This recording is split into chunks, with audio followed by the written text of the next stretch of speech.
ഒരാൾ കല്യാണത്തിലെ ഫംഗ്ഷനിൽ പങ്കെടുത്തുകൊണ്ട് ളുഹറോ അസറോ ഖളാക്കി.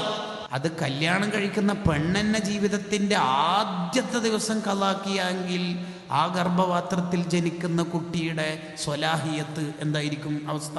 ആ മടിത്തട്ടിൽ വളരുന്ന കുട്ടിയുടെ ജീവിതത്തിന്റെ ഭാവി എന്തായിരിക്കും? ഇന്നല്ലാഹ ലയഹ്ഫളു ബിർറജുലി സ്വാലിഹി വലദഹു വവലദ വലദിഹില്ലദി വവലദിഹില്ലദി ഹുവ കറയ എന്ന് പറഞ്ഞാൽ ഇന്നല്ലാഹ ലയഹ്ഫളു ബിർറജുലി സ്വാലിഹി, ഒരാൾ നന്നായാൽ അയാളെ കൊണ്ട് അയാളെ മക്കളും അയാളുടെ മക്കളെ മക്കളും നന്നാവുന്ന. അപ്പൊ നന്നവളും നന്നാവുന്നതിനനുസരിച്ചിട്ടാ നമ്മളെ പരമ്പര നന്നായി മാറുക.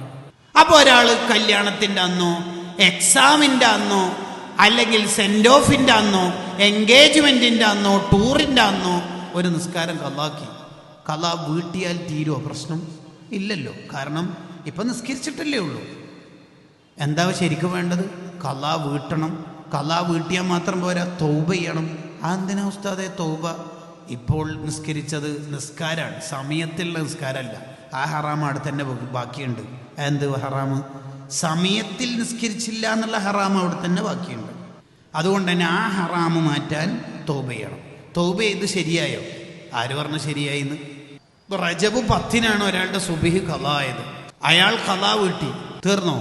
ഇല്ല. അയാൾ നിസ്കരിച്ചു, സമയത്തിൽ നിസ്കരിച്ചിട്ടില്ല എന്ന ഹറാമ് ബാക്കിയുള്ളതുകൊണ്ട് തൗബ ചെയ്ത് അത് പൊറപ്പിക്കണം. എന്നാൽ തീർന്നു? ഇല്ല.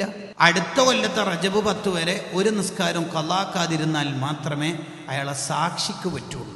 പേനക്ക് മഷിയുണ്ട് എന്ന് കരുതി വേഗം നിക്കാഹിന് സാക്ഷി നിൽക്കരുത്. പുറത്ത് കാപ്പി, അണ്ടിപ്പരിപ്പ്, സമൂസ വിതരണം ചെയ്യുന്നുണ്ട്, കുടിക്കുക, വിടുക. 2 എക്സ്ട്രാ ഉണ്ടോ എന്ന് ചോദിക്കുക, വേണമെങ്കിൽ വാങ്ങിയിട്ട് പോകാം. ഈ നല്ല മനുഷ്യന്മാരെടുക്കുന്ന പരിപാടിക്ക് നിൽക്കരുത്. നിസ്കാരം അതൊരു തമാശ കളിയല്ല.